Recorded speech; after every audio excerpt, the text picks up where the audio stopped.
En el lejano reino de Cariel vive Lonchin, un anciano de frágil cuerpecillo y larga barba blanca.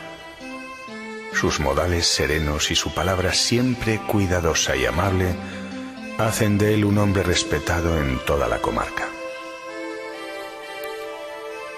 Las gentes afirman que Lonchin en su juventud fue iniciado en los misterios de la antigua sabiduría, y en realidad tanto sus vecinos como su único hijo que con él vive admiran su gran lucidez y templanza.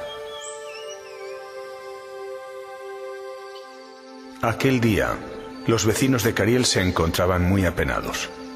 Durante la pasada tormenta, las yeguas de Lonchin habían salido de sus corrales y escapado a las montañas, dejando al pobre anciano sin los medios habituales de subsistencia.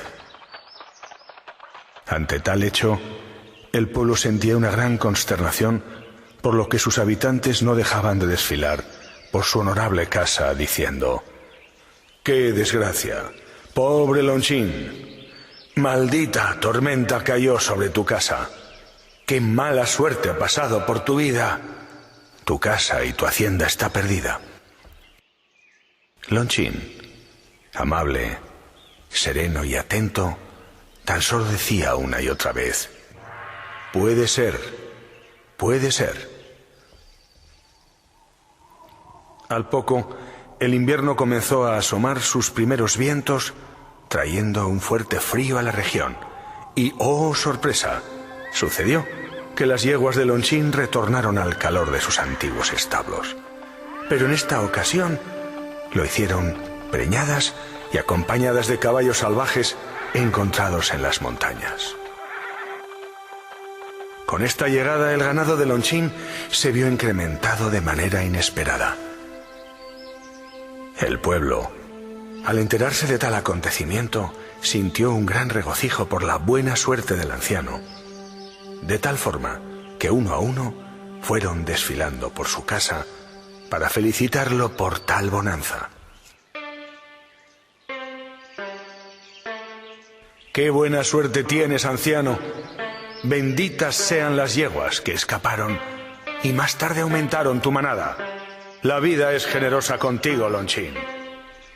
A lo que el sabio anciano tan solo contestaba una y otra vez: puede ser, puede ser.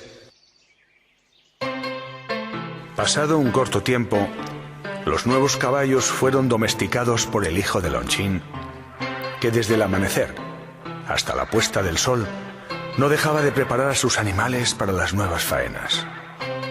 Podría decirse que la prosperidad y la alegría reinaban de nuevo en aquella casa. Una mañana como cualquier otra, sucedió que uno de los caballos derribó al joven hijo de Lonchin con tan mala fortuna que sus piernas y brazos e incluso algunas costillas se fracturaron en la tremenda caída. Como consecuencia, el único hijo del anciano quedaba impedido durante un largo tiempo para la faena diaria. El pueblo quedó consternado por esta triste noticia, por lo que todos los vecinos fueron pasando por su casa mientras decían al anciano: ¡qué desgraciado debes sentirte, Lonchin!, le decían apesadumbrados. ¡Qué mala suerte! Tu único hijo. Malditos caballos que han traído la desgracia a tu casa. El anciano escuchaba sereno y tan solo respondía una y otra vez: puede ser, puede ser.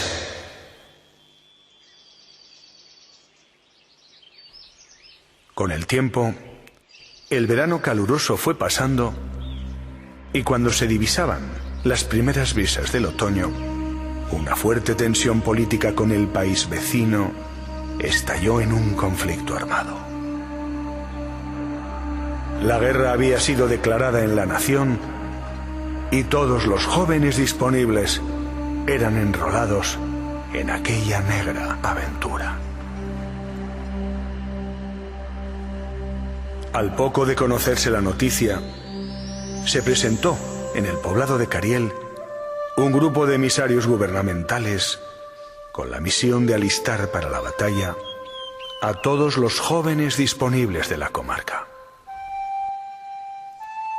Al llegar a la casa de Lonchin y comprobar la lesión de su hijo, siguieron su camino y se olvidaron del muchacho que tenía todos los síntomas de tardar en recuperarse una larga temporada. Los vecinos de Cariel sintieron una gran alegría cuando supieron de la permanencia en el poblado del joven hijo de Lonchin. Así que, de nuevo, uno a uno, fueron visitando al anciano para expresar la gran suerte que de nuevo llegaba a su vida y con su ala blanca tocaba. «Gran ventura ha llegado a tu vida, Lonchin», le decían. «Bendita caída aquella que conserva la vida de tu hijo y lo mantiene a tu lado durante la incertidumbre y la angustia de la guerra. Gran destino el tuyo que cuida de tu persona y de tu hacienda, manteniendo al hijo en casa.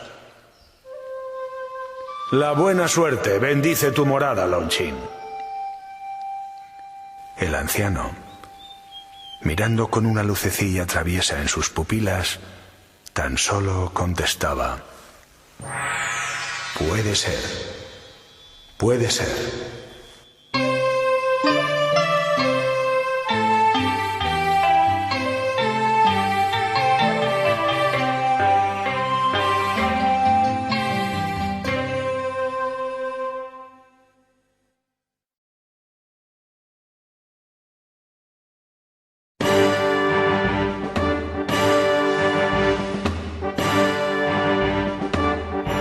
Sobre la colina de un lejano reino se hallaba un castillo de cúpulas doradas donde el rey ejercía su labor y administraba la comarca.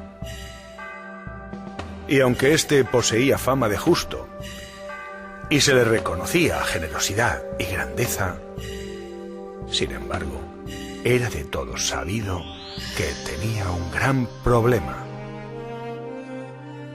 El rey se había desconectado de su propio centro interior y no lograba poseer la llave del equilibrio y de la paz perfecta.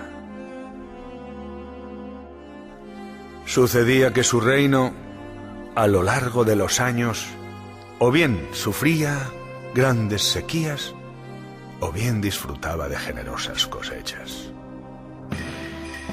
Y aunque el rey sabía y conocía este cíclico vaivén, no podía evitar la negatividad y la amargura que lo invadía en los tiempos de sequía, ni la arrogante exaltación que lo inundaba en los ciclos de riqueza.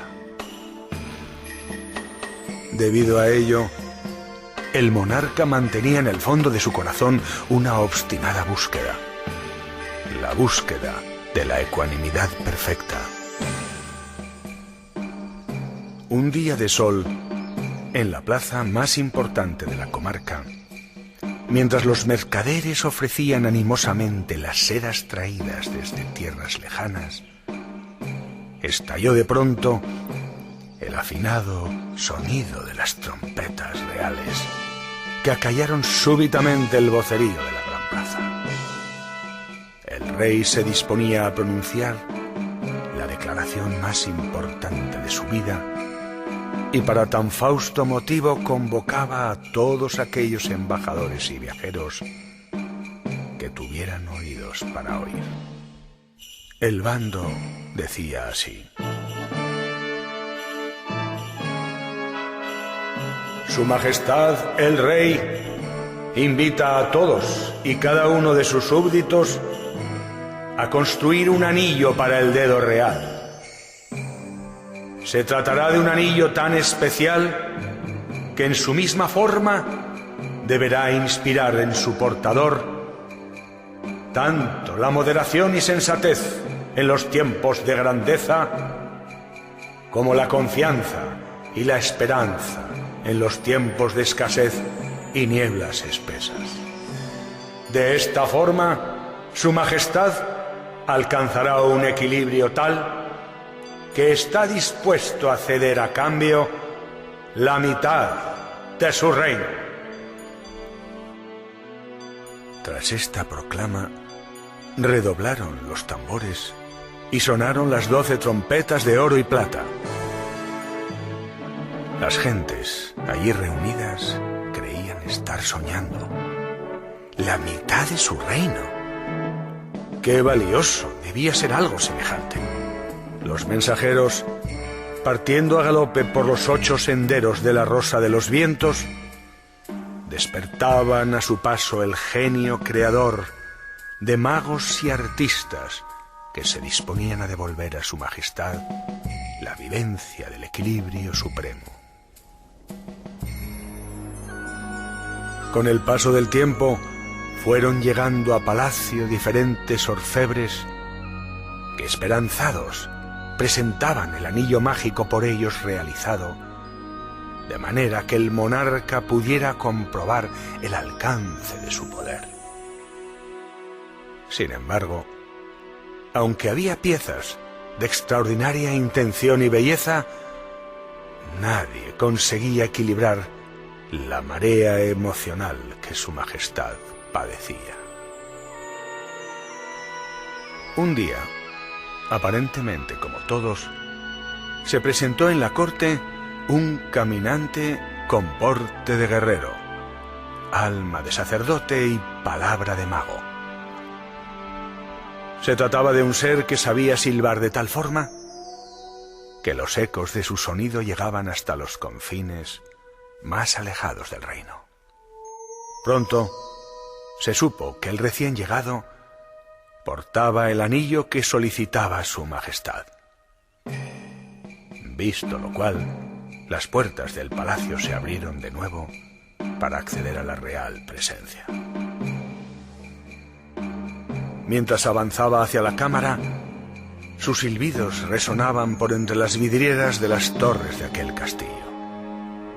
Se diría que estaba llegando aquel que sellaría su rango y sabiduría junto al trono, pensaban los que con él se cruzaban. Majestad, dijo el recién llegado, he construido el anillo que podréis mirar en los momentos de máxima intensidad, tanto de pena como de gloria, y que sin duda os ayudará a recordar lo que deseáis. Tomad, dijo entregando su obra. El rey tomó el pequeño objeto envuelto en terciopelo púrpura y lo observó con una curiosidad no exenta de cierta desconfianza. Al contemplarlo, su rostro se iluminó y sonrió complacido. Súbitamente se vio envuelto en un bienaventurado resplandor y exclamó sereno a todos los presentes: el rey ha encontrado la clave que estaba buscando. El rey ha comprendido el secreto de las eternas mutaciones y cede la mitad de su reino visible porque está preparado para emprender el camino. Emprender el camino sin sentirse afectado por los vaivenes y ciclos del destino. Todos estaban intrigados acerca de aquel mágico anillo que había hechizado al rey. ¿Qué tendrá ese extraño aro que logra recordar a su majestad lo que tanto ha necesitado para superar los dolores y las alegrías de su reino? El rey, levantando la mano y mostrándolo finalmente a los presentes, dijo: como veis, es un anillo aparentemente como todos. Sin embargo, en su interior figura una escondida inscripción que lo hace único y mágico. ¿Cuál es? ¿Cuál es?, preguntaron inquietos los presentes. Muy simple, dijo el rey.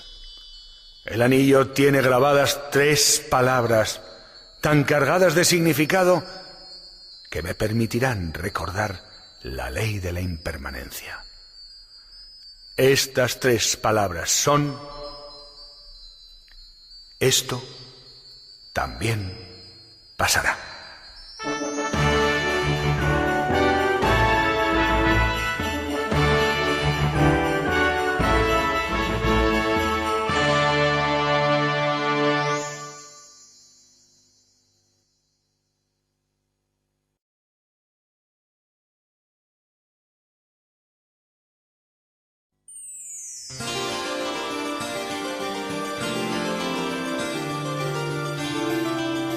En un lejano reino, allí donde se cruzan los vientos del este con los del oeste, los del norte con los del sur, se hallaba una princesa locamente enamorada de un apuesto capitán de su guardia.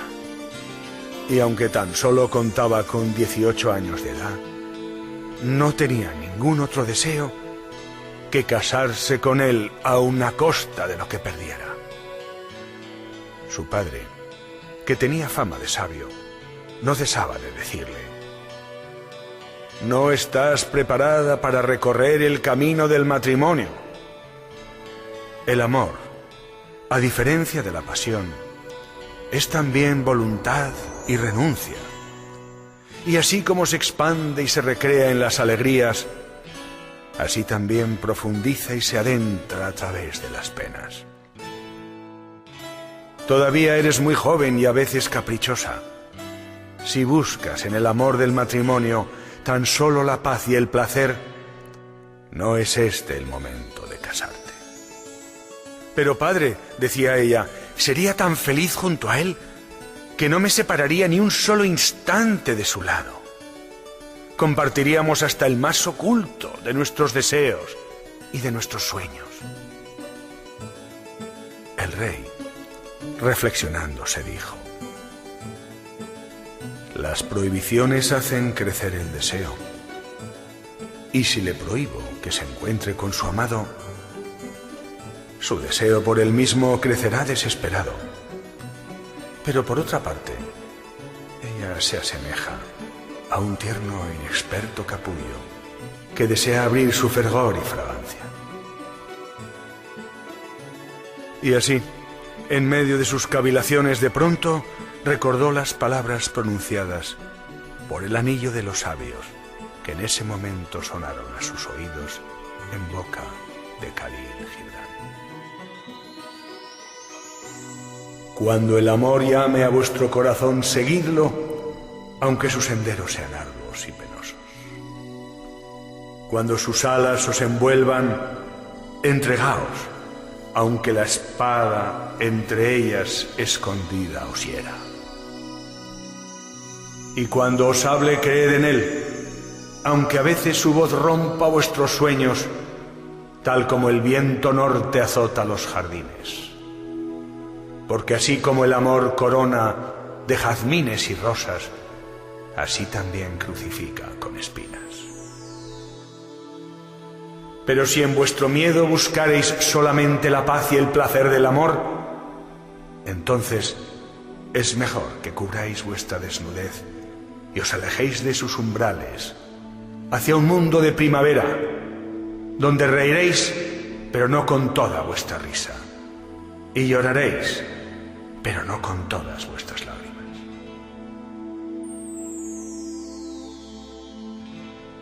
Tras el paso de esas resonancias, dijo el rey al fin: hija mía, voy a someter a prueba tu amor por ese joven. Vas a ser encerrada con él durante 40 días y 40 noches en una lujosa cámara de la torre de marfil del castillo de primavera. Si al finalizar este periodo sigues queriéndote casar, significará que sabes de individualidad y resistencia. Significará también que ya eres madura de corazón y que estás preparada para la creación de un hogar. Entonces te daré mi consentimiento. La princesa, presa de una gran alegría, dio un abrazo a su padre y aceptó encantada someterse a la prueba. Se diría que su mente estallaba plena de imágenes y expectativas en las que rebosaba felicidad. Y en efecto, Todo discurrió armoniosamente durante los primeros días en los que los amantes no cesaban de saciar sus deseos anteriormente retenidos y colmar sus íntimas carencias. Pero tras la excitación y la euforia de las caricias, besos y susurro de las luces, no tardaron en presentarse las dudas y contradicciones de las sombras, que al no saber cómo entenderlas y vivirlas, se convirtieron en rutina y aburrimiento. Y lo que al principio sonaba a embelesadora música a oídos de la princesa, se fue tornando en sonido infernal. Aquella hermosa joven de cabellos púrpura comenzó a vivir un extraño vaivén entre el dolor y el placer, entre la alegría y la tristeza, entre la admiración y el rechazo. Por lo que antes de que transcurrieran 2 semanas, la princesa ya estaba suspirando por otro hombre del pasado o del futuro, llegando a repudiar todo cuanto dijera o hiciera su amante. A las 3 semanas se encontraba tan harta de su pareja que, presa de una intensa rabieta, se puso a chillar y a porrear la puerta de la celda. Cuando al fin consiguió salir, volvió a los brazos de su padre, agradecida de haber sido liberada de aquel ser que aún no entendía cómo había llegado primero a amar y más tarde a aborrecer. Al tiempo, cuando la princesa recobró la serenidad perdida y encontrándose junto a las azucenas del jardín real, dijo a su padre: «Háblame del matrimonio, padre». Y el sabio rey contestó: «Escucha atentamente lo que dicen los poetas de mi reino. Nacisteis juntos y juntos para siempre. Pero dejad que en vuestra unión crezcan los espacios. Amaos el uno al otro, mas no hagáis del amor una prisión. Llenaos mutuamente las copas, pero no bebáis de la misma. Compartid vuestro pan, mas no comáis del mismo trozo. Y permaneced juntos, mas no demasiado juntos, porque ni el roble ni el ciprés crecen el uno a la sombra del otro».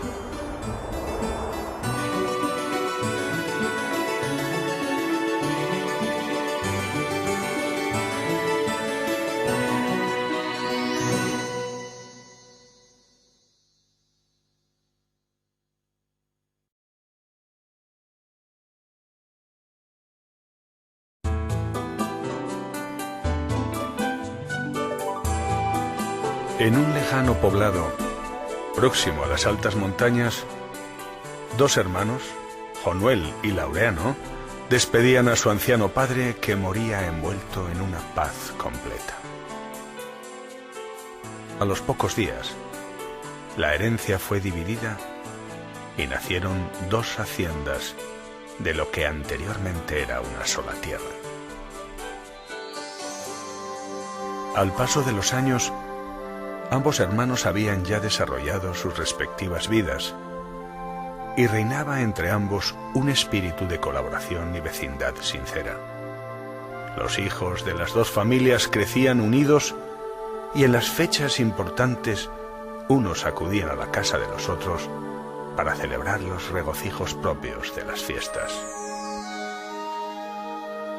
Podía decirse que la concordia y la fraternidad reinaban en aquellos 2 hermanos de alma grande y serena. Pero sucedió un día que un malentendido, de apariencia insignificante, que podía haberse apagado en un instante, generó tal aspereza que, como fuego arrasador, inundó a los hermanos en separación y discordia.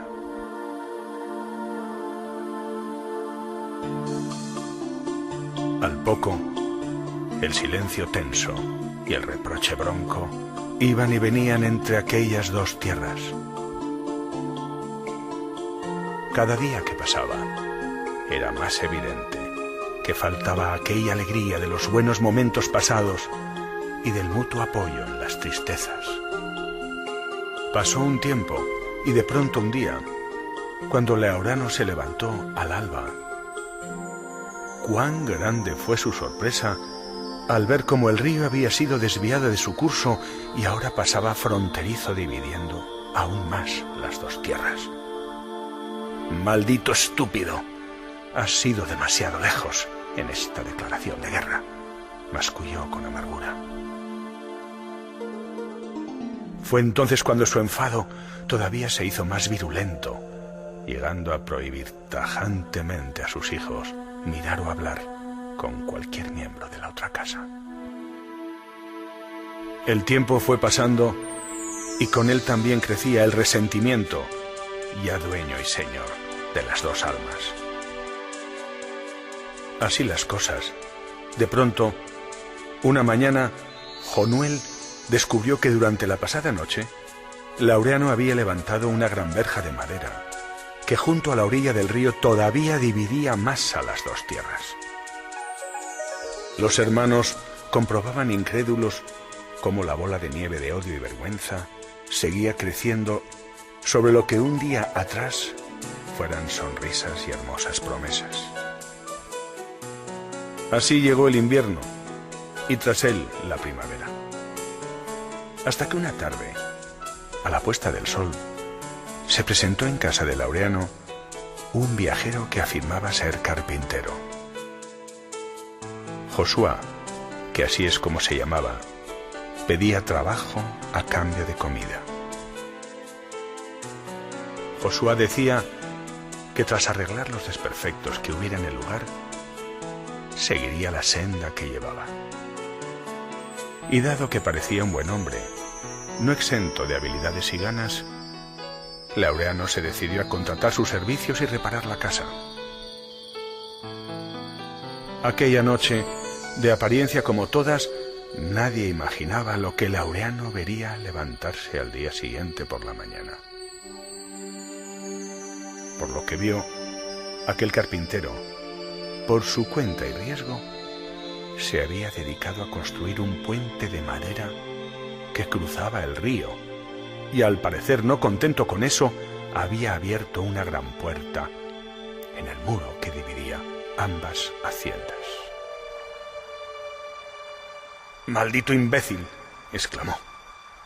No podía creer lo que sus ojos veían al tiempo que sintió colérico un latigazo de ira. Sin titubear, se dirigió con paso rápido y amenazante hacia el carpintero, maldiciendo el despropósito de su llegada. Al aproximarse al trabajador que se hallaba junto al río, ¡sorpresa! ¿Qué vieron sus ojos? Su propio hermano avanzaba hacia él, cruzando el puente con los brazos abiertos y su rostro empañado en lágrimas. «Querido hermano, perdona mi orgullo y la terrible miseria que han envuelto tantos años a mi alma atribulada. He vivido en el odio y la desconfianza, hasta que hoy, de pronto, al despertar el alba, he visto que habías construido un puente y que habías abierto una gran puerta. Una puerta que no solo he sentido que abría la valla que separaba nuestra tierra, sino también lo más profundo de mi alma acorazada. Hermano, tu gesto me ha conmovido. Tu iniciativa ha disuelto lo que atenazaba mi corazón de rencor y desconfianza. Perdóname, hermano». Laureano, atónito, escuchaba aquellas palabras que como música reparadora suavizaban la seca aridez de sus íntimas moradas. Y conforme Jonuel lo abrazaba compungido, Laureano sentía que una extraña rendición abría su pecho mientras viejas heridas sanaban.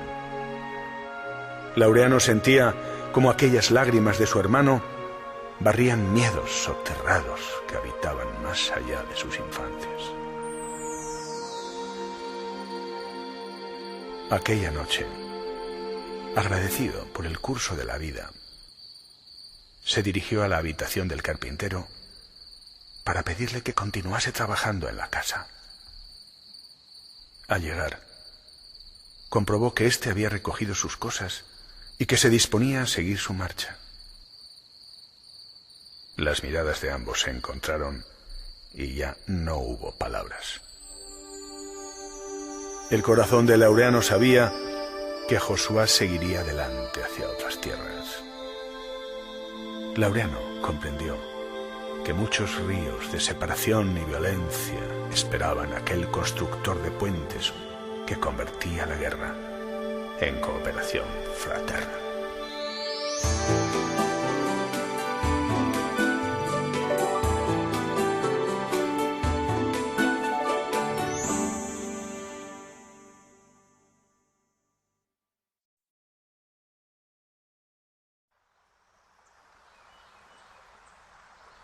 Un anciano maestro zen y 2 discípulos caminan en silencio a lo largo de un sendero. De pronto, al llegar a un riachuelo, descubren a una hermosa muchacha que sentada en una orilla contempla provocativa y sonriente a los 3 caminantes que se acercan.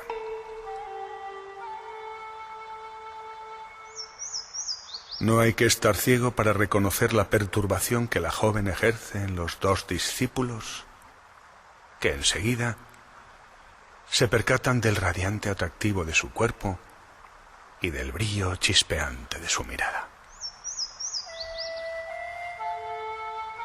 ¿Quién de los 2 jóvenes me tomaría para ayudarme a cruzar el río?, pregunta ella con frescura y seducción provocadora. Los 2 discípulos se miran entre sí y a continuación dirigen un gesto interrogante al maestro, que todo lo observa. Este mira con profundidad a cada uno de ellos sin desvelar palabra. Tras un largo y tenso minuto de contradicción y duda, uno de los discípulos avanza y, tomando en los brazos a la muchacha, cruza el río entre caricias y sonrisas delicadas. Al llegar a la otra orilla, se regalan un cálido beso y se despiden con ardiente mirada. Al momento, el joven da media vuelta y se reintegra sonriente al grupo, que de nuevo camina adelante por la senda. El rostro del discípulo, que ha permanecido junto al maestro, se muestra turbado, no cesando de proyectar interrogadoras miradas al impasible y silencioso anciano, que tan solo observa. Pasan las horas mientras el grupo avanza silencioso por entre montañas y valles. Pero la mente y el corazón del discípulo que no ha cruzado el río siguen enganchados por el deseo hacia la bella muchacha que lo obsesiona. Al parecer, no se siente capaz de romper su voto de silencio, como tampoco de liberarse del deseo y del recuerdo que lo encadena. Al anochecer, sus movimientos no parecen habituales, ya que se quema con el fuego que enciende, derrama el té de su cuenco y además tropieza con la raíz de un árbol, haciendo gala de su desatención y torpeza. Tras cada error, su mirada siempre encuentra el rostro impasible y ecuánime del anciano, que le observa sin juicios ni palabras. De pronto, la tensión llega a ser tan atormentadora que, rompiendo un silencio de semanas, interpela al maestro diciendo con rabia: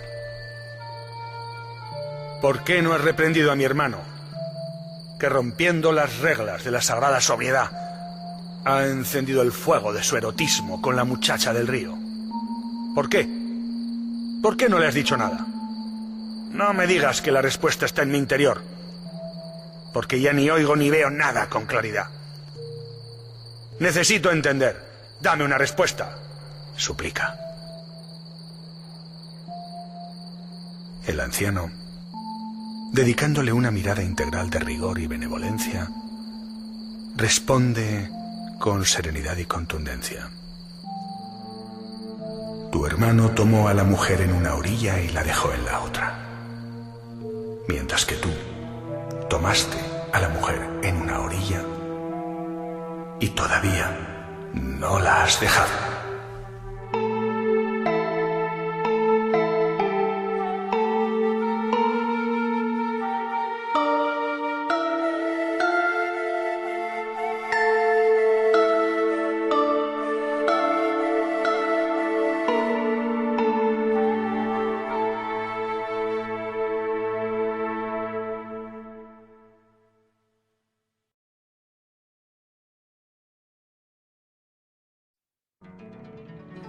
Sucedió en una tarde de verano que la belleza se paseaba por un precioso paraje en las márgenes de un río. El día era tan caluroso que se le ocurrió desnudarse de sus preciosas ropas de finas sedas, depositándolas sobre la hierba a fin de refrescarse con un buen baño. Pero curiosa coincidencia, sucedió que también por allí se encontraba paseando la fealdad con sus ropas descoloridas y sencillas. Al pasar junto al río, se le ocurrió la misma idea que a la belleza, por lo que sin dudar, se despojó de sus ajadas apariencias y colocándolas junto a las ropas de la belleza, se zambulló en el río. Estuvieron un rato chapoteando divertidas, hasta que la fealdad decidió salir, mientras la belleza continuaba su baño.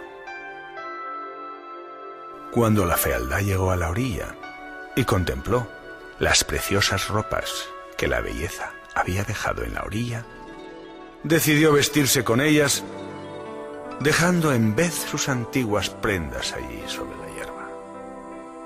Al poco, siguió su camino y se alejó por el sendero. Más tarde, cuando la belleza decidió salir del agua, comprobó que la fealdad se había llevado sus ropas recién estrenadas. A cambio, le había dejado las viejas. La belleza, viendo que la tarde caía y no atreviéndose a la desnudez, decidió vestirse con aquellas ropas y continuar su paseo por entre montañas y valles. Desde entonces, cuentan los sabios que en este mundo que vivimos hay algunos que contemplan el rostro de la belleza y saben que no lleva sus ropas, y otros que conocen el rostro de la fealdad y sus ropas no los engañan.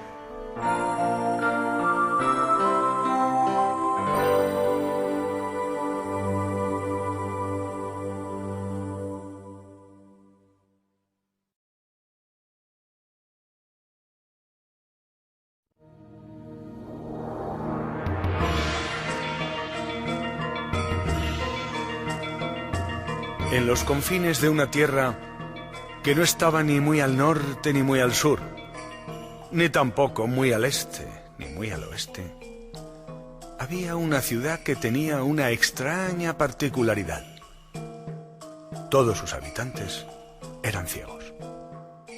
Pero como quiera que el contacto que estos mantenían con el mundo de la visión normal era cada vez más raro y escaso, habían olvidado su condición de ciegos y se habían acostumbrado a esa forma de vida con toda normalidad.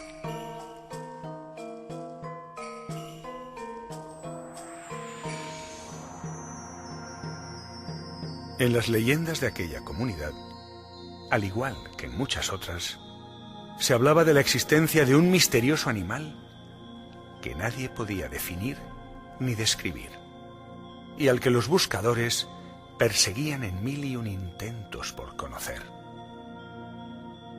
Tan solo se sabía que tenía por nombre elefante, y que un día, tampoco no muy lejano, se lo llegaría a conocer.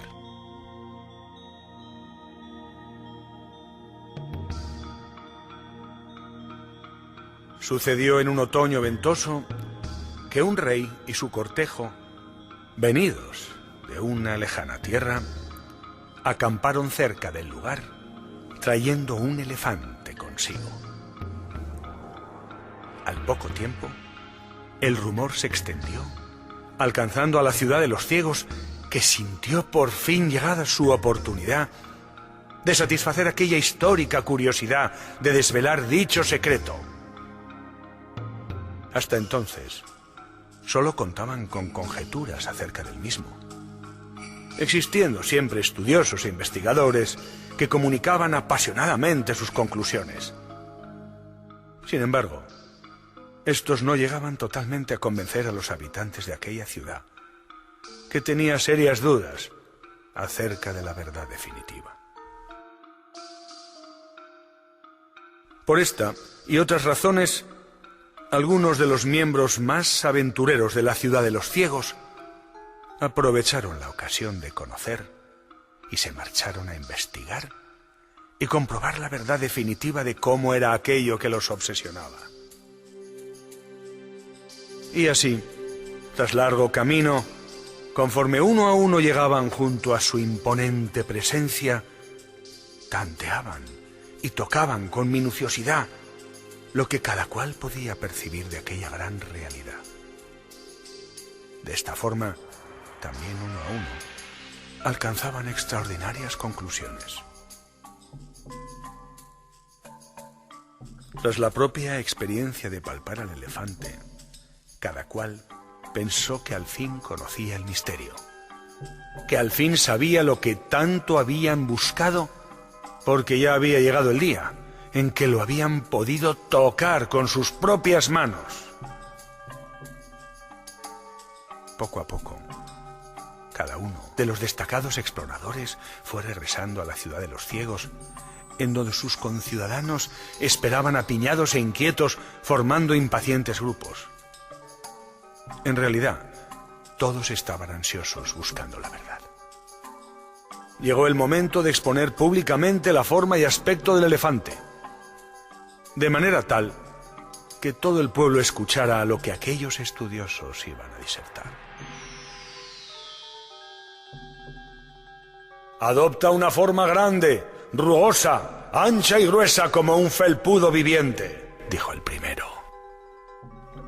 El pueblo que escuchaba exclamó en un rumor de sorpresa.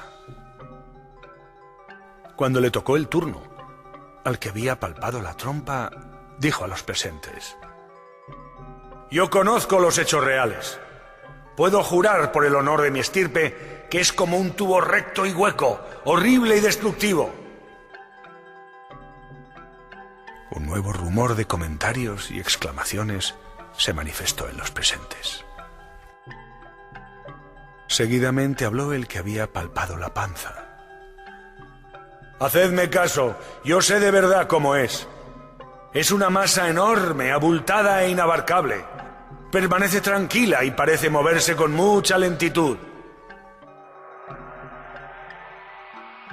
Y por fin, le tocó el turno al último, que como quiera que había tocado sus patas, dijo: «Es poderoso, recto y firme como un pilar, os lo juro». El pueblo ya había tomado posiciones y todos discutían acerca de los testimonios de los especialistas allí congregados. Cada punto de vista estaba desencadenando no solo una particular escuela, sino toda una corriente de pensamiento.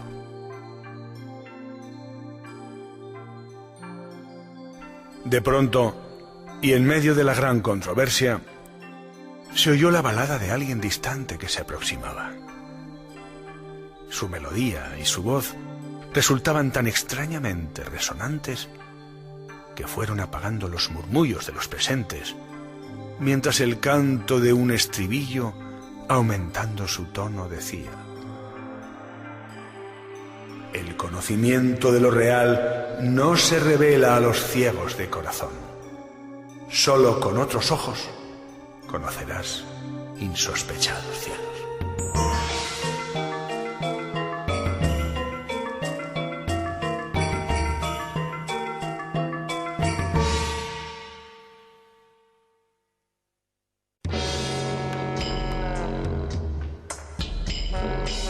Cuando el rey Zhu pidió palillos de marfil con incrustaciones de oro y esmeralda, su fiel consejero Chang se preocupó. Temía que cuando el rey, hombre justo y sobrio, tuviera palillos nada menos que de marfil con incrustaciones de oro y esmeralda, no se contentaría con la austera vajilla de barro y tal vez comenzaría a desear vasos de cuerno de rinoceronte y jade. Chang pensaba que el rey, en vez de ocupar su tiempo en el estudio y la reflexión meditativa, lo emplearía en satisfacer sus deseos más primarios, apurando copas de vino junto a cortesanos superficiales. Chang temía que tras la llegada de los palillos de marfil, su rey, en vez de comer frijoles, cereales y pescado con verduras, pediría cola de elefante y tiernos cachorros de leopardo. Difícilmente estaría dispuesto a aceptar las críticas de sus consejeros y, por el contrario, se hallaría proclive al halago y a la adulación. Chang temía que detrás de la nueva orientación de lujo y brillo superficial, su rey dedicaría muchas horas a la satisfacción hedonista de sus deseos y a la ansia de engrandecer su poder y su arrogancia. «Me siento inquieto. Temo el final de todo esto», dijo el fiel consejero. 7 años después, en efecto, el rey Zhu tenía un jardín repleto de caprichosos efebos. Torturaba a sus rebeldes con hierros candentes y se embriagaba en un lago de vino. Mientras tanto, su fiel consejero Chang recordaba que todo había comenzado por la llegada de aquellos primeros palillos de marfil con incrustaciones de oro y esmeralda. Un deseo de apariencia y ostentación que, como pequeña bola de nieve, llevaría al rey Zhu a la caída lenta e inexorable de su reino. Y es que Chang amaba la sobriedad, porque ya sabía desde entonces algo que decían los sabios antiguos.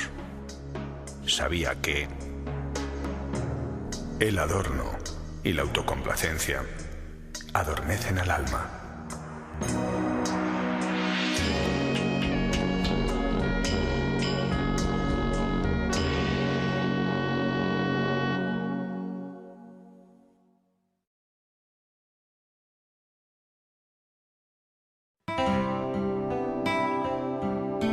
Un día, se presentó ante un anciano que tenía fama de sabio, un joven con aspecto atribulado, que de forma apresurada le dijo: «Maestro, estoy desesperado. Me siento tan miserable que me faltan las fuerzas para emprender cualquier cosa. Pienso que no sirvo para nada y que mi vida es un fracaso. En realidad, nadie me escucha ni aprecia la buena intención de mis palabras. Me han dicho que vuestros remedios y enseñanzas son muy especiales. Estoy dispuesto a serviros en lo que necesitéis, pero por favor, guiadme a la solución de mi problema. ¿Qué puedo hacer?» El anciano, sin casi mirarlo, le dijo: «Cuánto lo siento, muchacho, no puedo ayudarte, ya que primero debo resolver mi propio problema. Quizás después». Y haciendo una pausa, agregó: «Si quisieras ayudarme tú a mí, yo podría resolver mi asunto con más rapidez y después tal vez podría ayudarte». «De acuerdo, maestro», contestó el joven con un rayo de esperanza. «¿Qué puedo hacer yo por ti?»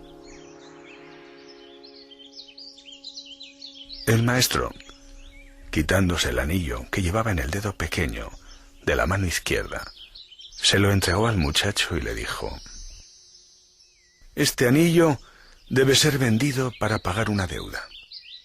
Vete al mercado y trata de obtener la mayor suma posible, pero no aceptes menos de una moneda de oro. Vete cuanto antes y regresa con esa moneda lo más rápido que puedas». El joven, Tomó el anillo y apenas llegó al mercado, empezó a ofrecerlo a las gentes que al principio lo miraban con interés, hasta que llegado el momento en que el joven pedía una moneda de oro, se desencantaban. Algunos reían, otros se daban media vuelta. Tan solo un viejito fue tan amable como para tomarse la molestia de explicarle que una moneda de oro era muy valiosa para entregarle a cambio ese anillo. En afán de ayudar, alguien le ofreció una moneda de plata y un cacharro de cobre. Pero dado que el joven tenía instrucciones de no aceptar menos de una moneda de oro, rechazó la oferta.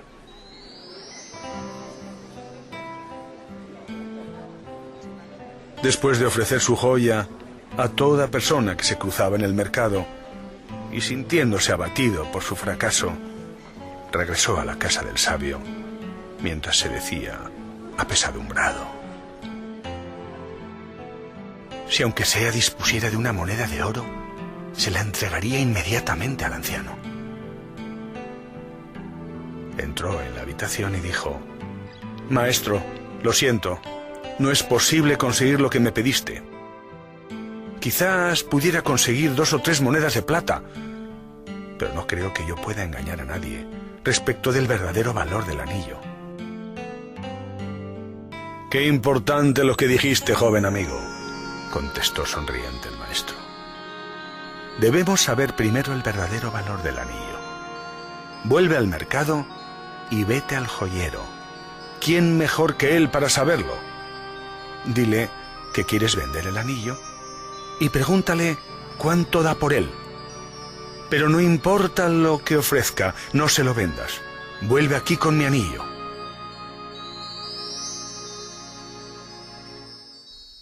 El joven acudió raudo a un joyero, el cual examinó el anillo a la luz del candil. Lo miró con su lupa, lo pesó y luego le dijo: Muchacho, dile al maestro que si lo quiere vender ya, no puedo darle más de 58 monedas de oro por su anillo. ¿58 monedas? Exclamó el joven. Sí, replicó el joyero. Ya sé que con tiempo podríamos obtener por él cerca de 70 monedas, pero si la venta es urgente... El joven corrió emocionado a casa del maestro a contarle lo sucedido. Siéntate, dijo éste después de escucharlo. Tú eres como este anillo, una joya única y valiosa, y como tal, solo puede evaluarte un verdadero experto. Y diciendo esto, volvió a ponerse el anillo en el dedo pequeño de su mano izquierda. El muchacho se alejó de la casa sonriendo, mientras una parte muy profunda de sí mismo le decía: ¿qué haces por la vida pretendiendo que cualquiera descubra tu verdadero valor? Recuerda siempre tu gran valía.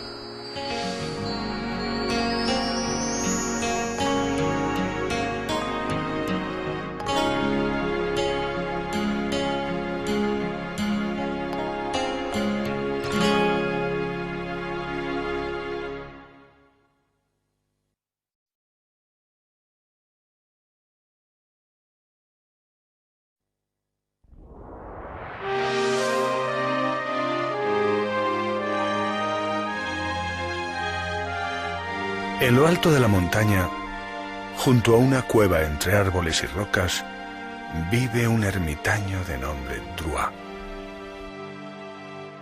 Sus movimientos lentos y precisos y la armonía y respeto con que opera denotan a un hombre santo, un ermitaño renunciante en plena naturaleza. Su aspecto es sobrio y cuidado, su barba arreglada y su humilde cabaña aseada y perfecta. Se diría que lleva varios años en meditación de silencio y conciencia atenta. Al parecer, dedica todo su tiempo al profundo, mientras a su alrededor la vida y sus frutos crecen en abundancia.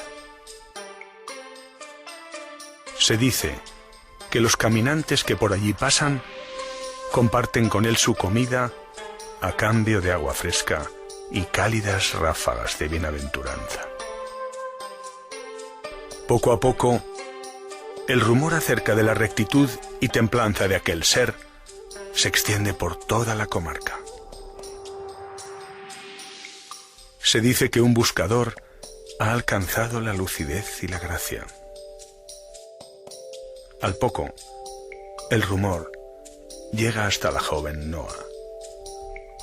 Se diría que una brisa de luz roza el aura de ella.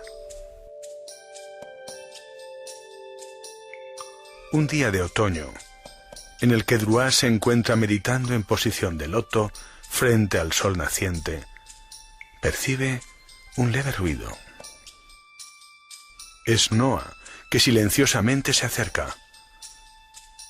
Al poco, se sienta a 3 metros del sabio y calla, sin pronunciar nada. Pasan varias horas sin que ninguno de los dos se mueva, hasta que el sol, culminando el día, se pone sobre sus cabezas. Cuando Druá se levanta, ella pronuncia: «Sabio amigo, tengo la firme determinación de aprender los secretos del alma. Compartiré contigo, a respetable distancia, los silencios, las oraciones y las baladas sagradas». Druá sonríe y no responde, continuando con sus labores, como si nada. Pasan los días mientras Noa sigue de cerca los movimientos del sabio, su serenidad y su calma. Al llegar la primavera, las fuerzas naturales de la vida unen a los renunciantes en un abrazo del que 9 meses más tarde nace un hijo, iluminando el invierno con la ternura de su alma. Druá recibe con amor este suceso mientras continúa sus labores de contemplación y silencio en aquella paz y lucidez perfecta. Sin embargo, a los pocos meses, y haciendo falta alimento para el hijo, Druá se va lejos y de regreso trae consigo una cabra. Con esta llegada, el pequeño podrá alimentarse, y a su vez Druá, sacando tiempo de sus meditaciones, incorporará una nueva e insignificante labor diaria: ordeñar la cabra. Llega un día en que la cabra se pone en celo y, siguiendo su instinto, se pierde en la montaña. Cuando regresa, se puede apreciar que está preñada. Al poco tiempo nace un pequeño animal, con lo que la leche, que en un principio sirve de alimento al niño, es ahora absorbida por el animalito de la propia cabra. Druá vuelve a marchar lejos para regresar nuevamente con otra cabra. De esta forma, aunque tiene menos tiempo para sus oraciones y rituales, el niño crece y los animales se multiplican y engordan. Pasan 3 primaveras y nuevamente el llamado de la vida reúne en sagrado abrazo al sabio y a la muchacha, con lo que vuelve a nacer otro hijo, y con él llegan más cabras, y con ellas ruido, movimiento, trabajo, obligaciones y cargas. El proceso se repite y el rebaño crece. Y ya no hay tiempo para largos rituales. Ya no se escucha igual el sonido de las aguas. Sin embargo, los ojos de Druá chispean de vida, y aquel lugar antes severo y silencioso hoy late de movimiento, amor y labor hermanada. Llega un día en que Druá ya es un anciano. Vaivenes ruidosos y alegres rodean al buen patriarca. En su casa hay inventos, adelantos, fruto del comercio, producto de la caza. En el jardín, junto a un matojo de alelíes, los nietos ríen, juegan y cantan. Mientras tanto, la chispa de lo divino arde cálida y brillante en el corazón de aquel antiguo monje, en el corazón del que buscaba. Dicen también que desde entonces, una estrella en el cielo, que contemplaba el rigor de aquel antiguo ermitaño, hoy sonríe ante la vida que late en aquellas laderas. Es por ello que los poetas cantan desde entonces que no es lo mismo un santo triste que un triste santo.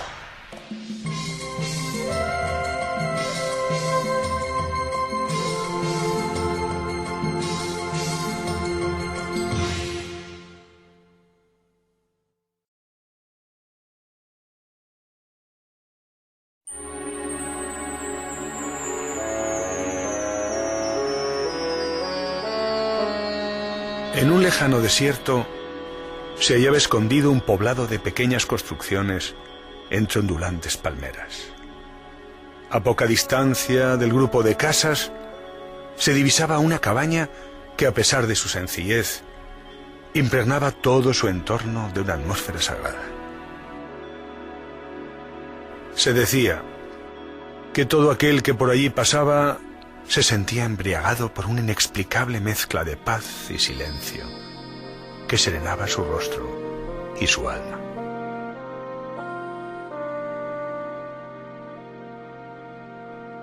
Se comentaba también que varias fueron las ocasiones en las que lugareños y forasteros pudieron admirar con ojos atónitos cómo una nube solitaria, misteriosamente posada sobre la cabaña, desprendía algo semejante a una lluvia de pétalos de rosas.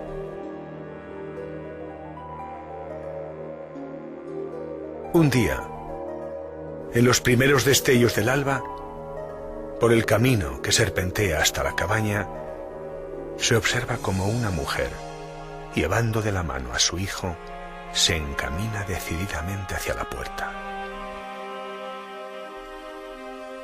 Al llegar frente a ella, y con gesto parsimonioso, semejante al de un devoto ante la entrada de un templo, acicala al muchacho con el fin de hacerle digno a la presencia de su morador.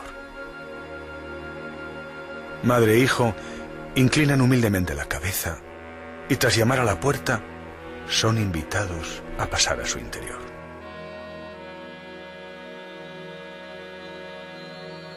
Tres velas encendidas iluminan tenuemente la imponente figura del habitante de la cabaña, el maestro. Con su mirada plena de profunda comprensión inclina su cabeza en señal de bienvenida a los recién llegados.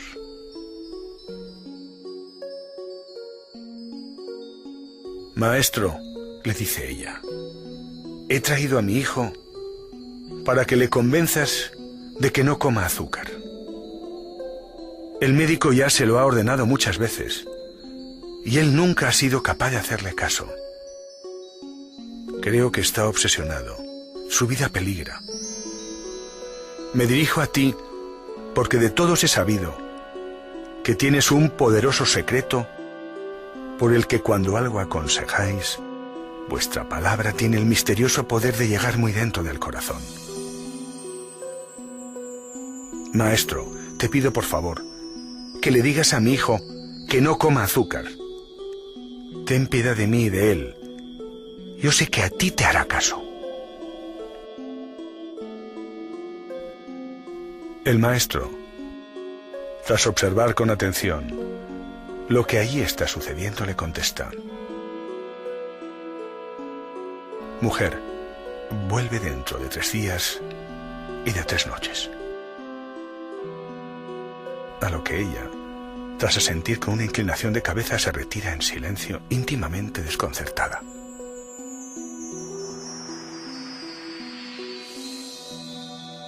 Pasados los 3 días y las 3 noches, madre e hijo vuelven a recorrer la larga distancia que los separa de la casa del maestro.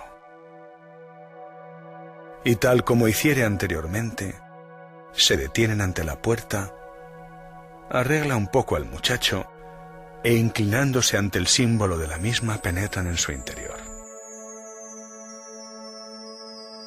Pareciera no haber pasado el tiempo. La luz de las velas ilumina la figura del maestro que al ver a los recién llegados realiza un cálido gesto de bienvenida y les invita a sentarse junto a él. La mujer, rompiendo el silencio, le dice: «Han pasado 3 días y 3 noches y aquí estamos». A lo que él, dirigiendo su mirada al chico, le dice con naturalidad: «Muchacho, debes renunciar a comer azúcar, no es bueno para ti». Tras un profundo y desconcertante silencio, el muchacho, reflejando una intensa emoción, contesta impresionado: «Así será». La madre, aunque afectada en su corazón por sentir la intensa emoción de su hijo, pero no pudiendo reprimir una cierta curiosidad por la brevedad y sencillez de lo que allí ha sucedido, interpela al maestro diciéndole: «¿Pero eso es todo?». A lo que éste responde: «Sí, eso es todo. Si queréis podéis retiraros». Sin embargo, la mujer, un tanto desconcertada, le dice: «Pero maestro, perdonad mi posible ignorancia, pero en mi anterior visita, cuando entré aquí y os planteé mi petición, me indicasteis que volviera dentro de 3 días. Tú sabes que mi casa está alejada y el camino es peligroso. No puedo comprender por qué me has hecho venir otra vez hasta acá y no me ayudasteis entonces diciendo a mi hijo lo que hoy le has pronunciado. Si la solución de mi problema era tan sencilla, ¿por qué no nos ahorraste el viaje de vuelta?».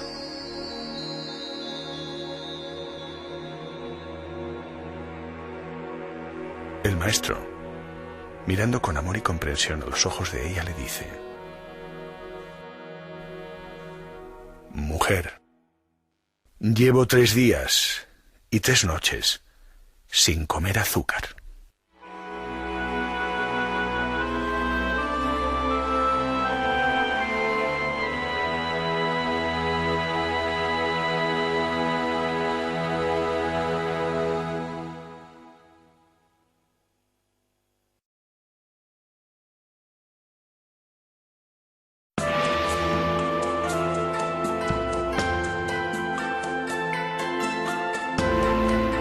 En la pequeña ciudad de Horn, habitada por hombres y mujeres amantes del saber, se anunció la llegada inminente de 2 eruditos. 2 hombres famosos en la comarca, no solo por sus palabras armoniosas, sino también por sus ideas profundas y sus ecos en las almas de aquellas personas que las escuchaban. Llegó al fin el día anunciado, en el que todos los ciudadanos se reunieron para asistir al comienzo de la gran disertación. La plaza de Horn estaba repleta y la multitud se sentía regocijada, manifestando ese aire de fiesta que suele anteceder a los grandes acontecimientos. De pronto, hicieron su aparición las 2 imponentes figuras de los oradores. Se diría que habían pensado y estudiado mucho, a juzgar por su porte, su actitud y sus largas barbas. El pueblo guardó silencio cuando un representante de la comunidad, dirigiéndose a los presentes, anunció el comienzo de un debate. Un debate entre ambos que nada más y nada menos versaría sobre la existencia o no existencia del Dios de aquellas tierras. En primer lugar habló el que sostenía que Dios existe. Sus palabras emocionadas y su lúcido ardor irradiaron de tal forma a los allí congregados que transcurrió 1 hora y media sin que nadie se moviese ni bostezase. Cuando finalizó su brillante discurso, toda la plaza estalló en un aplauso de tal intensidad que hasta conmovió a las palomas de las torres más alejadas.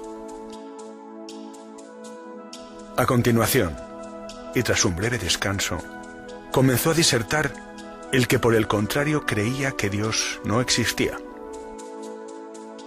Tanto sus palabras enteradas y fluidas, como la gran contundencia de sus argumentaciones, emocionaron a todo un pueblo que poco a poco se fue convenciendo de la nueva verdad.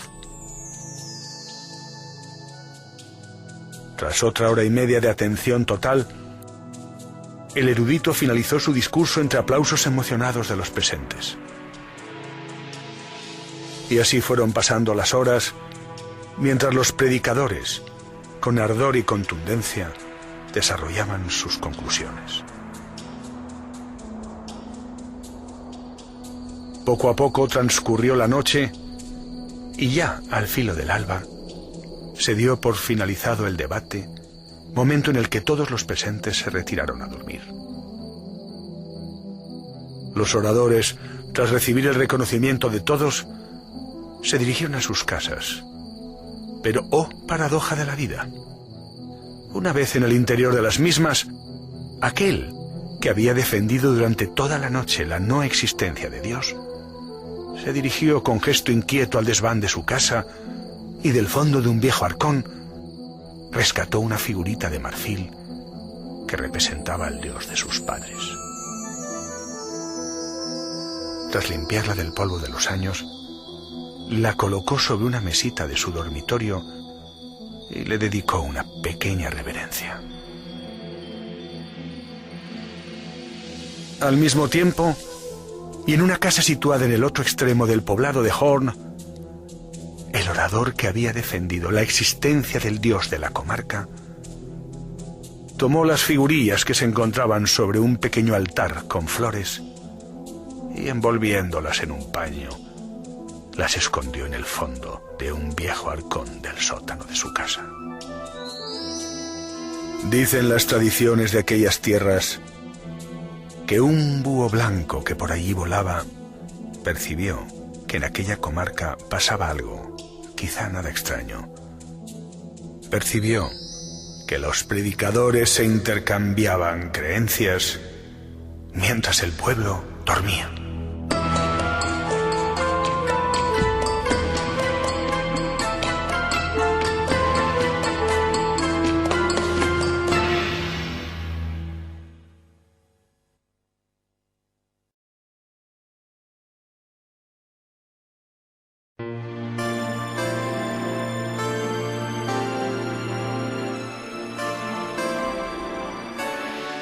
Solum y Agrol eran dos amigos que compartían una afición común.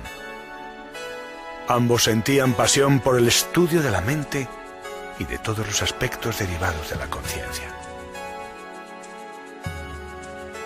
Conforme avanzaban en sus investigaciones, eran tan capaces de dar la vuelta a todos los conceptos que sus debates presenciaban frecuentemente la puesta del sol y el renacer del alba. Entre los dos amigos, cada vez se intercambiaba mayor cantidad de información en interminables dialécticas que a veces parecían no llegar a conclusión alguna. Un día, de suaves brisas, frente a un gran árbol, Solum dijo: Agrol, ¿sabes qué te digo? Que aunque parezca una verdad elemental, he llegado a la conclusión de que el viento mueve las ramas de los árboles. A lo que Agrol contestó sin inmutarse: Pero Solum, no seas ignorante. Si realmente investigas y observas, te darás cuenta que en realidad son las ramas de los árboles las que mueven al viento. Por favor, Solum, no digas tonterías. Es obvio que el viento mueve a las ramas, observa. Qué simple es tu visión, contestó Agrol. Te quedas siempre con las apariencias. Mira la realidad más profundamente y comprenderás que son precisamente las ramas de los árboles las que mueven al viento. De pronto, un sabio anciano que por allí pasaba dijo irrumpiendo: «Ni el viento mueve las ramas, ni las ramas mueven al viento. Son tan solo vuestras mentes las únicas que se mueven».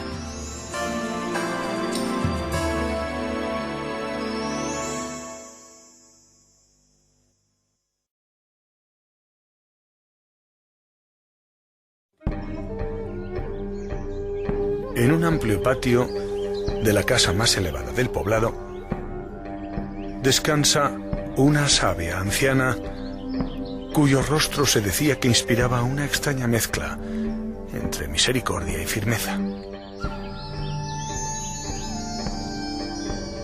Era conocida por el nombre de Ramala y de todos era sabido que sus palabras parecían brotar del manantial de la eterna sabiduría.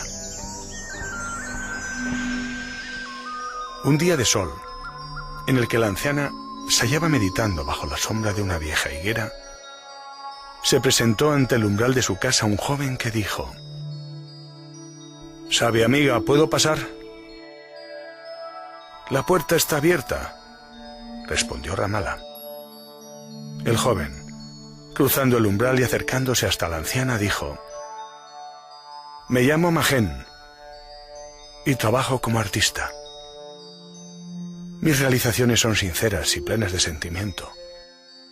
Sin embargo, tengo un gran problema. Me atormentan las críticas que se hacen de mi obra y de mi persona.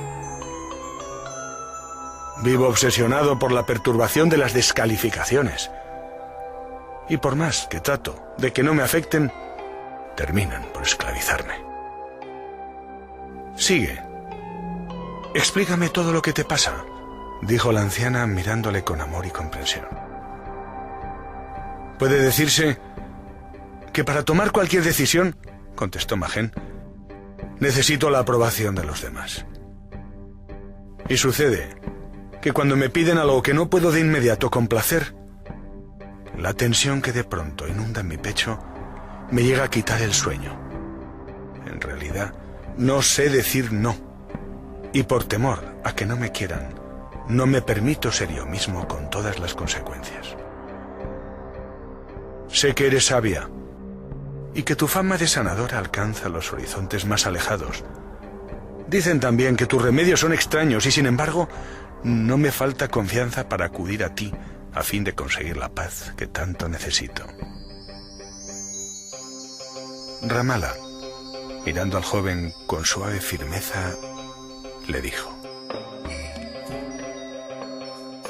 «Si quieres realmente curarte, deberás dirigirte al cementerio de la ciudad.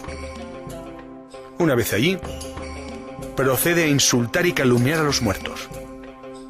Deberás pronunciar los peores y más indeseables juicios. Cuando lo hayas realizado, vuelve y relátame lo que te haya sucedido». Ante esta respuesta, Magen, aunque se hallaba un tanto desconcertado por no entender el porqué de tal remedio, se despidió y salió de aquella casa. Al día siguiente se presentó de nuevo ante Ramala. «¿Y bien? ¿Fuiste al cementerio?», preguntó ésta. «Sí», contestó Magen con un tono algo decepcionado. «¿Y qué te contestaron los muertos?», dijo Ramala. «Pues en realidad», respondió Magen en tono incrédulo, «no me contestaron nada. Estuve 3 horas profiriendo toda clase de críticas e insultos y en realidad ni se inmutaron». La anciana, sin variar el tono de su voz, le dijo a continuación: «Escúchame atentamente. Vas a volver nuevamente al cementerio. Pero en esta ocasión vas a dirigirte a los muertos, profiriendo todos los elogios, adulaciones y halagos que seas capaz de sentir e imaginar». La firmeza de aquella mujer eliminó las dudas de la mente del joven, que tras despedirse se retiró de inmediato. Al día siguiente, Magen volvió a presentarse en la casa. «¿Y bien? preguntó Ramala. Nada, contestó Magen, en un tono muy abatido y desesperanzado. Durante 3 horas ininterrumpidas he recorrido las tumbas y he articulado las palabras más hermosas acerca de sus vidas. Y también he destacado las cualidades más generosas y benéficas que difícilmente pudieron oír en sus días sobre la tierra. Y me pregunto, ¿qué ha pasado? Pues nada, no ha pasado nada. Allí ni se inmutaron ni respondieron. Todo continuó igual, a pesar de mi entrega y esfuerzo. Así que me pregunto, ¿dónde está la eficacia de esa extraña medicina? ¿Eso es todo?, interpeló el joven con cierto escepticismo. Sí, contestó Ramala mirándole a los ojos de forma dulce y contundente. Eso es todo. Porque así debes ser tú, Magen. Indiferente como un muerto a los halagos e insultos del mundo. Sé tú mismo, imperturbable e inafectado, más allá de los claros y los oscuros del mundo superficial. Recupera el poder que has dado a los demás y confía en la perfección del universo que se expresa a través de tus errores y aciertos.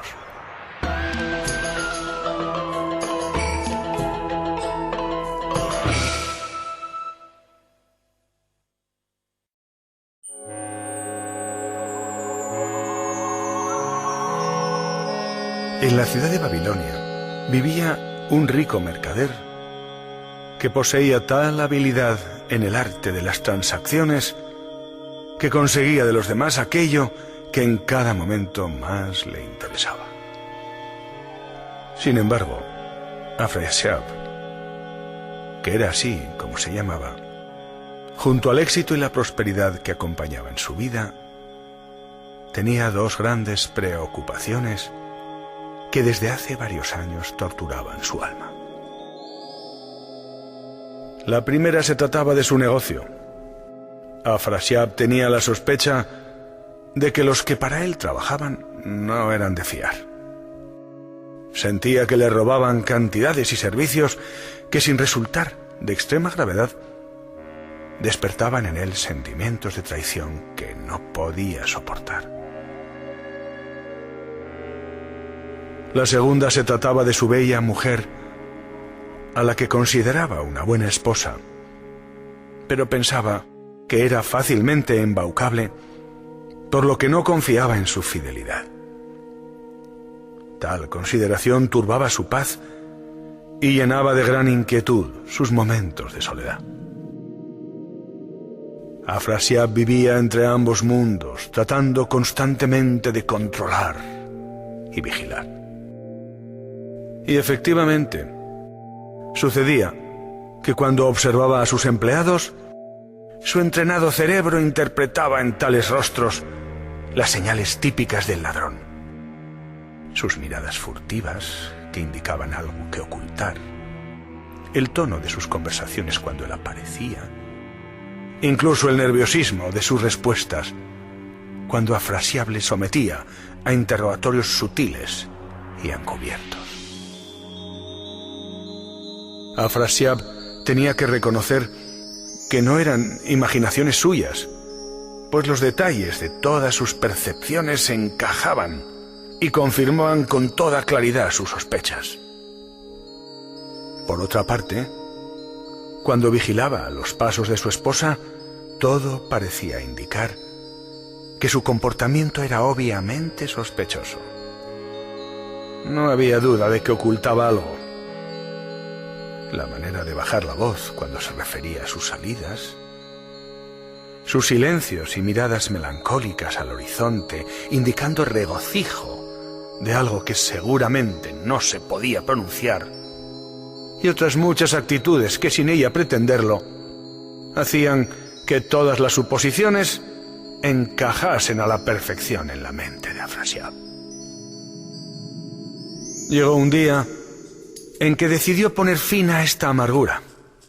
Así que, por una parte, decidió encargar una secreta investigación de las cuentas de su negocio, de manera que se pusiesen al descubierto las anomalías que sospechaba, y por otra, encargó a un criado de su confianza que siguiera los pasos de su esposa a fin de confirmar lo que parecía evidente.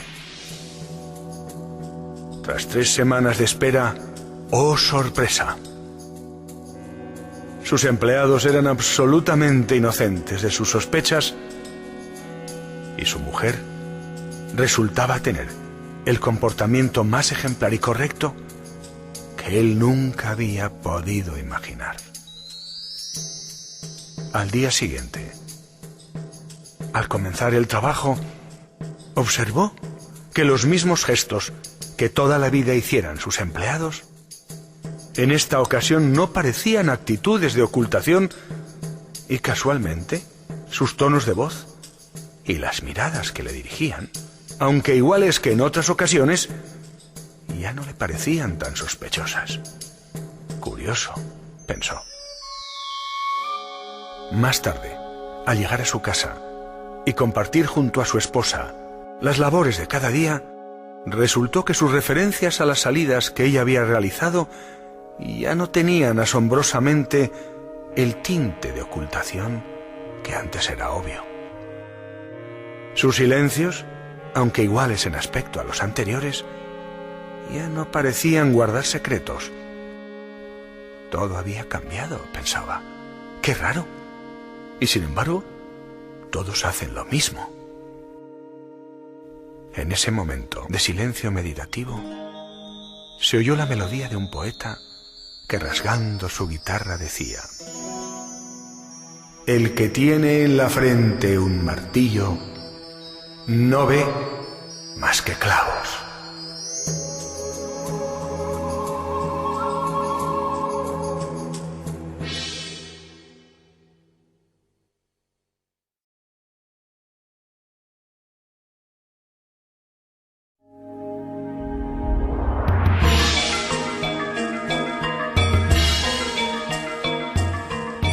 Sator era un campeón de las artes marciales de su escuela, pero sentía que todavía no sabía de verdad las artes marciales que él presentía. Aunque sabía del manejo de los músculos y del valor, también sabía que carecía de algo importante, algo que quizás tenía que ver con la conciencia despierta. Así pues, decidió dirigirse al lugar y al maestro que, aunque no era precisamente el más famoso, quizás porque nunca asistía a competiciones, era el único capaz de transmitir y despertar lo que en tantas ocasiones había percibido. Cuando se presentó ante las puertas de aquel monasterio, en donde jóvenes hombres y mujeres eran fuertemente entrenados, pidió a Budam que le admitiese. Este escuchó a Sator acerca de su deseo y le dijo: no estás preparado, no sabes de paciencia, no debo sembrar la semilla en una tierra insuficientemente trabajada. Pero maestro, interpeló Sator, haré lo que me pidas. Vengo desde muy lejos y vivo tan solo para aprender los secretos de la flexibilidad y de la fuerza. No sirves, eres caprichoso y tu mente está llena de espejismos y vísperas. No sabes aguantar tus deseos y además todavía eres un inmaduro para los frutos del alma.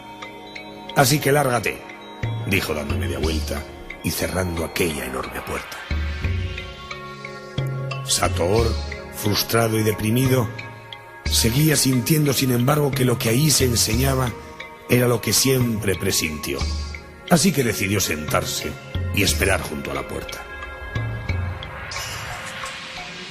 Pasaron 3 días y 3 noches sin comer ni sin beber, hasta que Budam apareció de nuevo.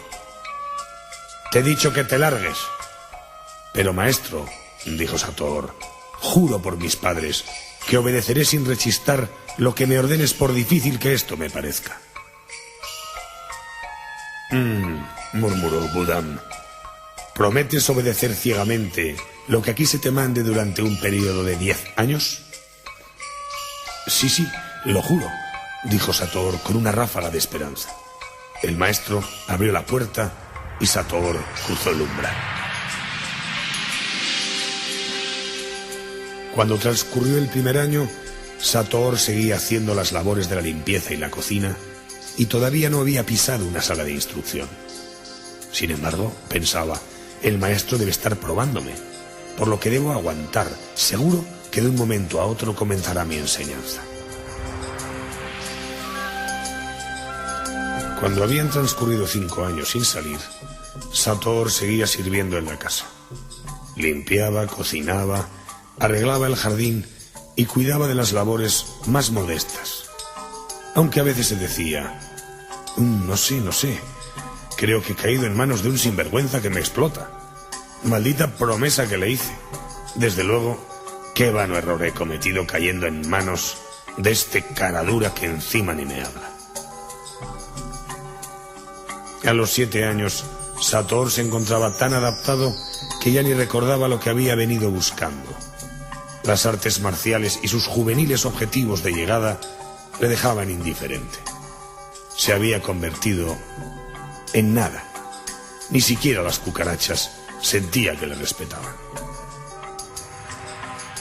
Aquella tarde, aparentemente como las demás, encontrándose en el jardín, apareció de repente Butam y le asestó un formidable porrazo con un palo en plena espalda. Hecho esto, desapareció sin decir nada. «Anda, si además de explotador está loco el viejo imbécil este», dijo Sator. Al día siguiente por la noche, encontrándose dormido, fue despertado de súbito por la nueva llegada de Butam, que le propinó un bastonazo en la cabeza, haciéndole ver todas las estrellas del firmamento. Sator se dio cuenta que si tenía que salvar su vida de manos de ese loco furibundo, tenía que estar atento. Debía guardar una obsesiva alerta. A los pocos días, y encontrándose lavando trastos en la cocina, Butam se presentó de improviso y trató nuevamente de golpearlo. Pero, ¡oh sorpresa!, Sator, que ya comenzaba a despertar, lo intuyó repentino y, girando vertiginoso, paró el golpe con una cacerola. El maestro desapareció de inmediato. Poco a poco, tanto noches como días, Sator presentía. Se podría decir que veía, oía y oía a través de sus sentidos internos las llegadas furtivas de Butam antes de que sus golpes llegaran a su dolorido cuerpo. Sator vivía en un estado inusitado de atención, y ninguna labor que realizaba ocupaba tanto su conciencia como para no sentir la llegada sorpresa del peligro. Y así, día a día, expiró el plazo que había jurado mantener. Fue entonces Butam, de manera insólitamente amable, el que le dijo: «Bien, querido Sator, has finalizado ya tu aprendizaje y estás preparado para enfrentarte al peor enemigo de un guerrero: la autocompasión, la desatención y la impaciencia. Lo que aquí has aprendido lo enseñarás sobre la tierra. Hermano, hasta siempre».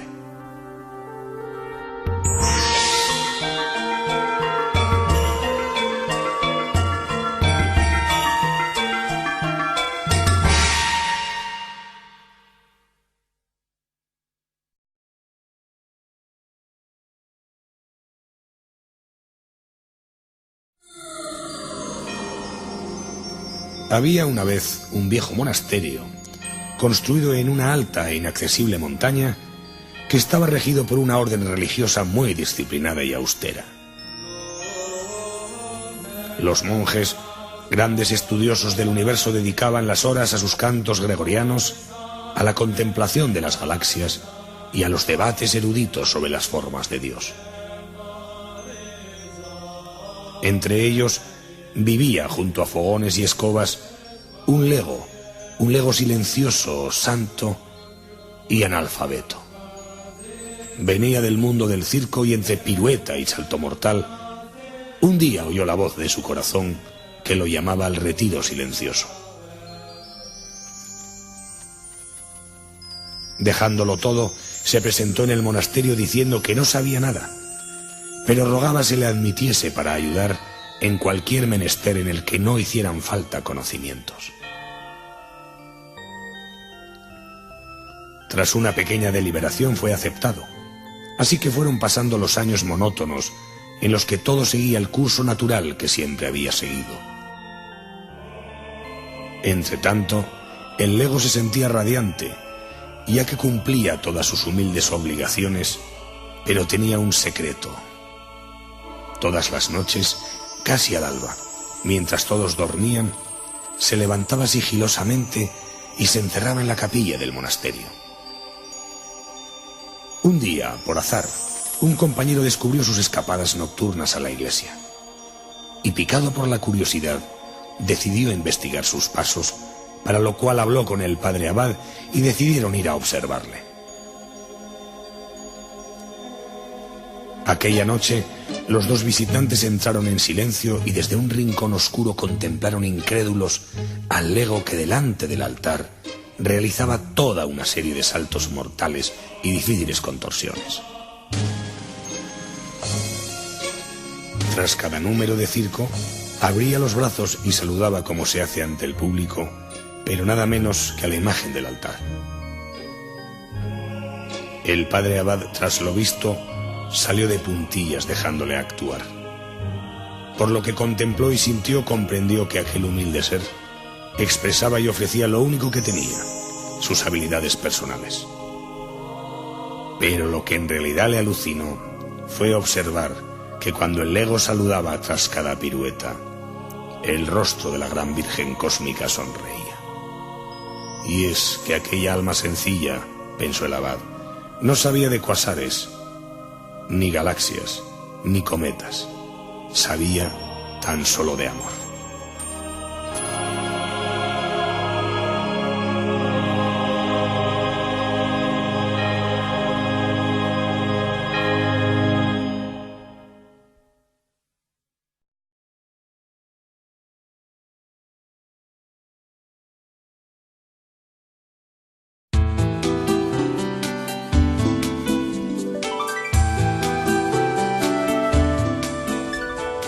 Federico buscaba un guía espiritual. Desde hacía varios años sentía la llamada hacia algo menos material y más solidario que el ambiente que le rodeaba.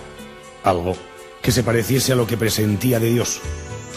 Así que en vista de lo cual era lector y visitante asiduo de grupos y conferencias que buscaban el más allá.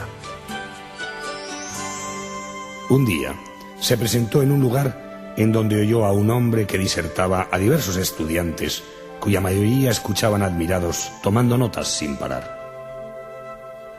Aquel hombre, alto y delgado, vestido de traje azul, hablaba con severidad y firmeza ante una pizarra. El cosmos es matemáticamente infinito, y su centro está en todas partes. La humanidad se abre a un universo holístico, en donde, al igual que un holograma, cada parte contiene en sí misma al todo, y por tanto se puede afirmar que todo está en todo y es asimismo causa simultánea de todo. Cuando acabó, Federico, aunque admirado, decidió continuar su búsqueda, así que salió hacia otro lugar en donde había otro grupo. Cuando llegó, observó a un hombre algo anciano, sentado en posición de loto, que hablaba con serenidad a los presentes, diciendo así: la sabiduría oriental mira hacia el interior del hombre. La de Occidente está vuelta hacia el exterior. Pero si se mira hacia el interior, tal y como se mira hacia el exterior, es decir, objetiva y profundamente, se hace del interior un exterior. Federico entonces salió del recinto y se dijo: son buenos y sabios, y además lo tienen claro. Pero yo busco otra cosa, aunque no sé realmente lo que busco. De pronto, llegó una mariposa y posándose sobre su mano ante la incredulidad de Federico le dijo: Hola, amigo. ¿Sabías que hace muchos años el anillo de los sabios pronunció algo que dice: todos los radios de la rueda llevan al centro? Mas hoy te susurro a la llama de tu conciencia que quizás el maestro o el sabio que tú buscas viene adoptando formas que conmueven nuestro corazón, ya que a veces míralo cómo se esconde en la mirada atenta de un niño, en la frase perfecta de aquel libro y en el reencuentro de los amantes. Observa también cómo es frecuente sentir su latido en la semilla de un fracaso, en la garganta de una cantante y en la humedad mágica del aire. Sí, Federico, sí. A veces lo hace como aura de paz en el lecho de muerte y otras como primer llanto de niño nacido. Es frecuente también que fluya entre los cauces de los pequeños ríos y se muestre en la adrenalina de las grandes rebeldías. Una y mil veces ha ocupado el tacón de una bailarina, la atmósfera de los juegos infantiles o la espuela del jinete del lugar secreto. Aunque también se revela en la disolución de un espejismo, en la desnudez interna y en un adiós, amor mío, seré tu eterno amigo. Todas ellas han sido llamadas de larga distancia, señales del universo grandioso que en ese momento, en ese peculiar e irrepetible instante, se ocupa de nosotros y nos susurra que puede ya haber llegado la hora de cruzar el umbral.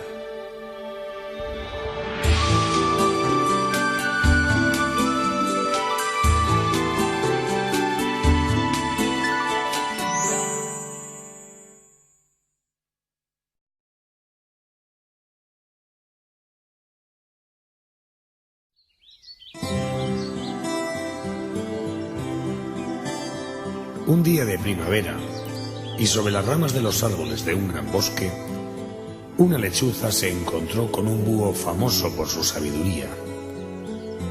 ¿A dónde vas?, le preguntó el búho. Me estoy mudando al este, contestó la lechuza. ¿Por qué?, preguntó nuevamente este. A la gente de aquí no le gusta mi graznido y a causa de ello no tengo más que problemas con los demás, replicó la lechuza. Por eso quiero trasladarme. El sabio respondió: si puedes cambiar tu voz, estará muy bien. Pero si no puedes, aunque te vayas al este o al oeste, será lo mismo, porque a la gente de allí tampoco les gustará. Acuérdate, querida, que por más que cambies y sustituyas en el exterior, tu graznido te perseguirá, ya que las verdaderas claves del cambio están en el interior.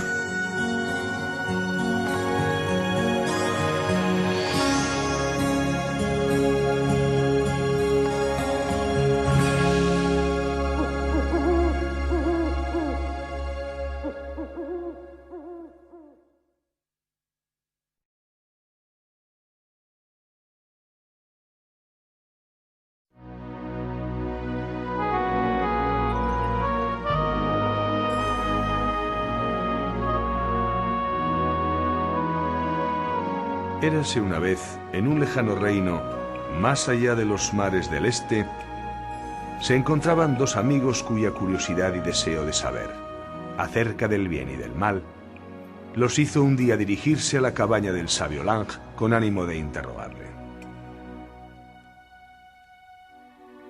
Una vez en su interior preguntaron al sabio: «Dinos, anciano, ¿qué diferencia existe entre el infierno y el cielo?» El sabio contestó: «Veo una montaña de arroz recién cocinado, humeante y sabroso. A su alrededor hay muchos hombres y mujeres famélicos y hambrientos, víctimas de agitadas convulsiones de deseo y frustración. Sus palillos son más largos que sus brazos y por ello, cuando prenden el arroz, no pueden hacerlo llegar a su boca ansiosa. Un rumor se extendió entre los allí reunidos. Más tarde el sabio prosiguió y dijo: «Veo también otra montaña de arroz recién cocinado, humeante y sabroso. A su alrededor hay muchos hombres y mujeres alegres y sanos que miran con satisfacción y benevolencia. Sus palillos también son más largos que sus brazos. Sin embargo, han decidido darse la comida los unos a los otros».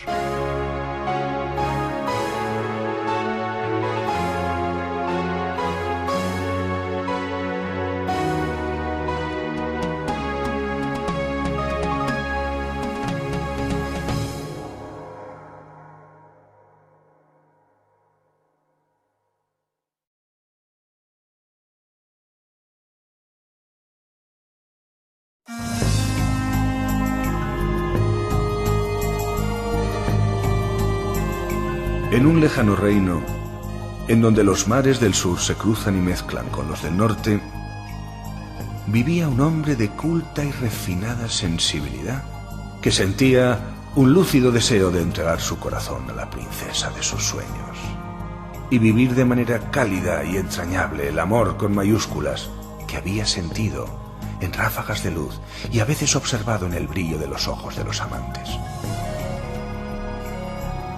Gorka, que era así como se llamaba, se había enamorado en muchas ocasiones a lo largo de su vida. Podría decirse que más o menos cada 2 años, cuando su amor llegaba a un punto de inflexión, todo se desmoronaba, por lo que se enfrentaba a una dolorosa pérdida y una depresiva destrucción del castillo que él y su amante habían construido entre besos y sueños de primavera. Pero pasado un tiempo, Gorka se remontaba de sus dolores y, aprovechando una ocasión en la que los ángeles tocan sus arpas y abren las puertas, conocía de nuevo la pasión y más tarde el amor a través de un nuevo rostro que él llegaba a creer que representaba esa alma gemela definitiva con la que compartir las lágrimas y las risas del curso de la vida. Gorka soñaba en alcanzar el día en el que poder acercarse al umbral de la muerte, unido a su pareja en un solo ser. Como quiera, que era un joven culto e inteligente, y poseía esa rara cualidad de conocer a fondo el corazón femenino. Cuando percibía a una mujer que conmocionaba su pecho, no tardaba en activar todo su ardor y entusiasmo. Y en efecto, al poco se disolvían las resistencias y las defensas que habrían dejado los recuerdos de dolor de viejos amores, y una vez más surgía el manantial primordial de ese eterno filtro rosa de la ternura y la expansión. Aquella tarde, Gorka se encontraba apesadumbrado. Habían pasado tan solo 5 meses desde la última separación, y ya sentía deseos casi adictivos de volver a instalarse en el dragón ascendente de la búsqueda de esa agua de vida que su alma sentía necesitar. Sin embargo, algo en su interior no cesaba de inspirar que tenía que cambiar, que un nuevo y luminoso conocimiento debía incorporar y experimentar antes de entrar en una nueva aventura hacia la profundidad. Sin embargo, ¿qué podía hacer? ¿A quién podría recurrir? En realidad, se sentía harto de consejos de amigos y manuales con recetas para el buen amor. ¿Qué podría hacer? Se repetía y repetía, contemplando las hojas del otoño que se alojaban barridas por el viento. Poco a poco, y mientras su corazón reverberaba en esta desesperada invocación de respuesta, se fue quedando medio dormido, cuando de pronto un extraño aroma de rosas invadió su ser acompañado de un sentimiento de paz muy profunda. Al instante se abrió ante sus ojos una escena que despertó toda la atención de su conciencia. Se trataba de un hombre algo parecido a él. Un hombre que estaba buscando agua para fertilizar sus campos. Llegado a un lugar, se detuvo y comenzó a cavar un pozo, pleno de ilusión y expectativa en su rostro. Pero una vez había cavado hasta una profundidad de 24 codos, al no hallar vestigio de agua, abandonó el lugar y, frustrado y triste, comenzó a elegir otro sitio para cavar. Al poco, se detuvo ante un nuevo lugar y, con la misma expectación y entusiasmo, cavó allí otros 24 codos. Pero como tampoco encontraba el agua de vida que necesitaba, abandonó su búsqueda con la misma cara de tristeza y frustración. Eligió un tercer lugar y cavó también a la misma profundidad y con el mismo entusiasmo, pero fue en vano. Tampoco halló el agua de vida. Al final, completamente disgustado, se sentó a llorar por su suerte y maldecir el resultado de su vida. ¿Qué puedo hacer?, se decía. De repente, sucedió que pasaba por allí un sabio de mirada profunda y serena, que, deteniéndose junto a él, dijo: si hubieras tenido la paciencia de dedicar, aunque fuera la mitad de tu labor, al primer pozo, en vez de cambiar de un lugar a otro, seguramente habrías encontrado agua. Así ocurre con los hombres que huyen constantemente del camino de sus metas y no dedican toda la inteligencia y corazón a su gran objetivo. Para encontrar el agua de vida, deberás dedicar toda tu energía a un solo manantial y profundizar de manera flexible hasta que despierte su brote vital.